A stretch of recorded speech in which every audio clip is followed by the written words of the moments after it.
Hello, this is Steve, the Mental Health Monk. This is a meditation designed to help with understanding the role of our thoughts and to help build insight and acceptance about the nature of our thoughts. Research suggests that the average person has roughly 60,000 thoughts per day. We have thoughts coming to mind every moment of every day, whether awake or asleep, whether focusing or daydreaming. Most, if not all, people have the ability to allow many of these thoughts to pass without noticing them or engaging with them in any way. Many thoughts are random in nature, but likely have a purpose and are used by our brain to repair something that's out of our awareness. A thought like, "I remember seeing this movie with a friend 25 years ago," is something that can come and go without much thought. Of the 60,000 thoughts that arise daily, approximately 30,000 of those thoughts are worries. And of those 30,000 worries, only about 10% ever happen. Mark Twain once said, "I have suffered a great amount of tragedies in my life. Most of them never happened." This is the engine that drives anxiety and also the residual effects of trauma. They are driven by thoughts that either never happen or are out of our control.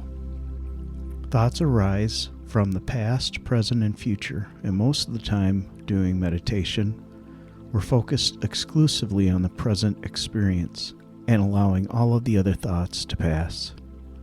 While this is the ideal scenario, I know many who seek help for mental health struggles often have difficulty passively watching and not engaging with thoughts from their past and their future.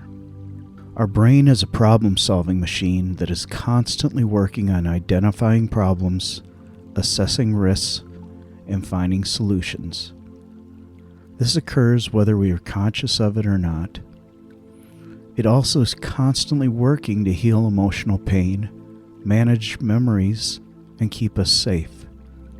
Our mind is programmed for our survival, but designed for hunter-gatherer cultures, where every day is a challenge for food, clothing, and shelter. Our brain is struggling to face the fast-paced, mentally stressful leisure culture that we live in today, where many problems are solved by a click of the button. All of this together encourages the brain to run uncontrollably without any real direction, focus, or purpose. For this first exercise, I want you to sit comfortably and close your eyes. Start by noticing your breath. Don't try to change your breath. Just observe what it does naturally.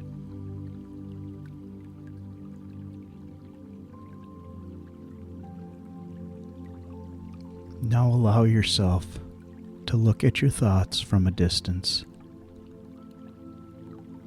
Do your best not to judge your thoughts, create meanings about your thoughts, or engage with them in any way. Just try to observe.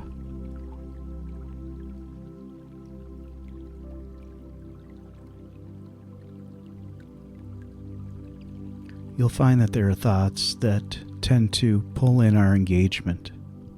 Do not judge yourself. This is not a failure, but rather notice that the thought pulled you in and say, "Thank you, brain, for trying to keep me safe," and return your attention to your breath. Once you feel ready, try to again observe your thoughts from the distance. This will be difficult for many, but the difficulty is not a failure. It creates the knowledge needed to improve.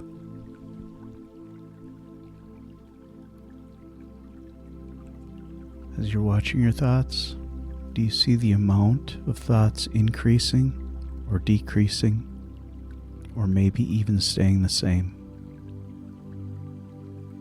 Are your thoughts random or organized.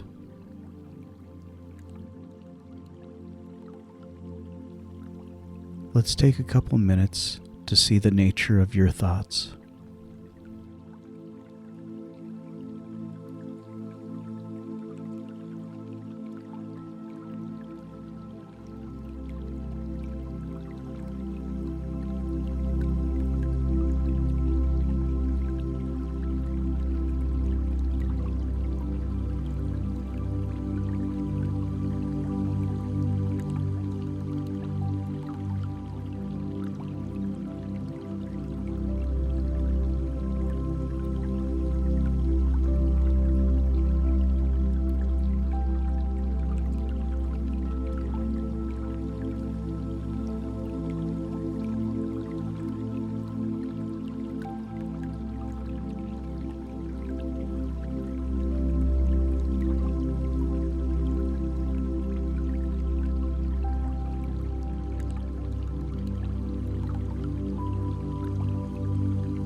Let's take a deep breath and reflect what it's like to monitor your thoughts. When I do this exercise myself, my mind will quickly go from one random thought to another.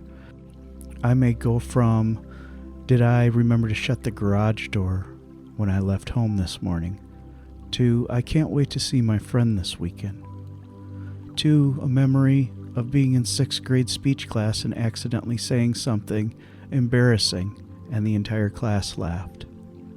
And then moving on to, I hope my boss will be impressed with my recent project.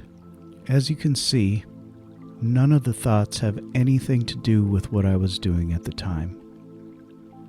And the only thought that had warranted any engagement was probably, did I forget to close the garage door when I left this morning? At the time of doing meditation, it was not something to engage in. It was something that would be done later. I can let the rest of the thoughts float away without doing anything. Okay, for this next exercise, we're going to focus on thoughts from the past. Please place your hands on your thighs, palms down. I want you to passively monitor your thoughts from a distance. And every time you recognize a thought from the past, I want you to tap your right leg and think to yourself, this is history. Do your best to just watch the other thoughts pass by. Past thoughts can be from 10 seconds ago or 5 decades ago. They are just recognized as no longer occurring in the moment. I'm going to give you 3 minutes of silence to work through this exercise and begin.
How is this for you?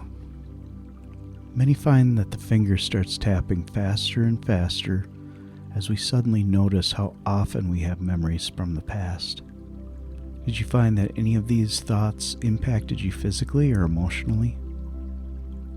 Regardless of what occurred, you did this exercise correctly, and the results illustrate what was meant to happen during this attempt.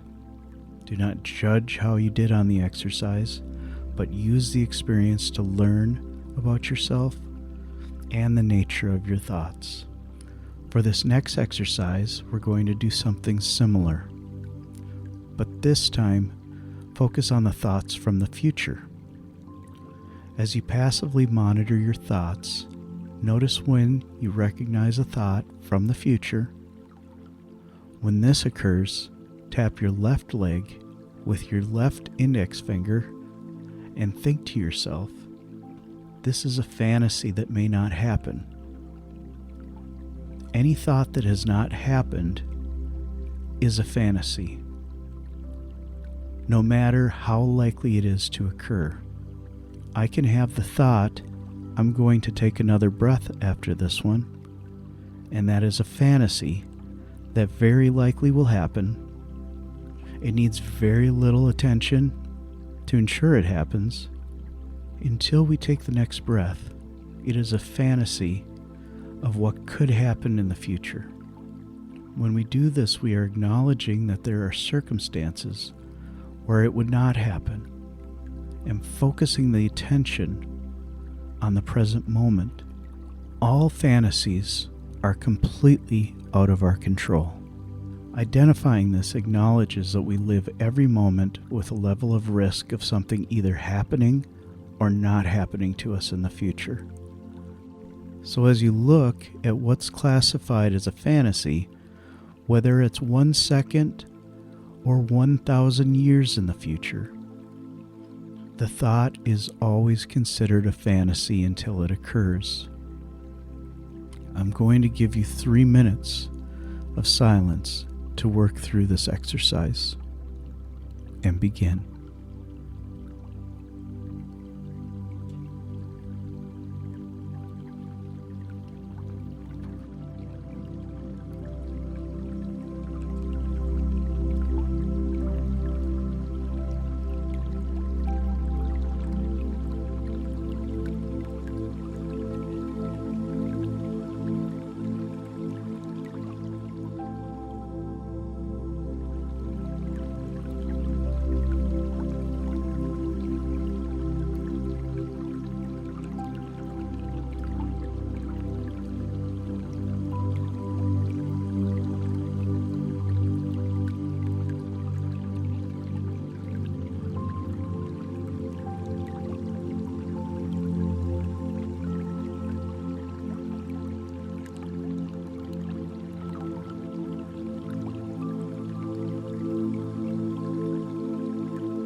Once again, take a moment to reflect on what this experience was like for you. Reflect on the frequency of thoughts, whether there were consistent thoughts that kept emerging or repeating themselves. Was the nature of thoughts random, or was it orderly? And did you feel that any of these thoughts impacted you? For the last exercise, we're going to put everything together. I want you to monitor your thoughts. When you identify something from the past, I want you to tap your right leg and say, "This is history." When you identify something from the future, I want you to tap your left leg and say to yourself, "This is a fantasy that may not happen." As thoughts speed up, you can shorten these statements to history, fantasy, and eventually, if they become too fast, then just use the tapping. When a thought or emotion comes up based on the present moment, just notice it without judgment. I'll give you 3 minutes for this exercise.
Once again, take a moment to reflect on what you just experienced.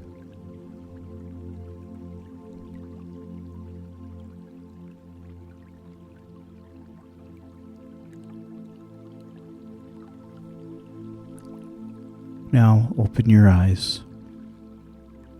As we wrap up this meditation, know that the only thing that we can control are events in the moment.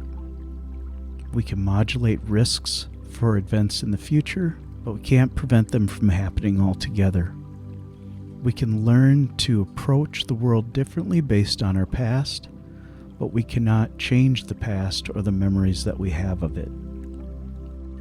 When we can see memories and not engage with them, they lose their power in the present moment. And eventually, they come and go, much like our memory of seeing the movie 25 years ago. Past memories are only photographs in a photo album. Some pictures bring us joy, happiness, and laughter, and others sorrow, fear, and tears. But once we put the book away, the pictures haven't disappeared. We just accept that they are there, but we've put our focus on something that better serves us at that particular moment.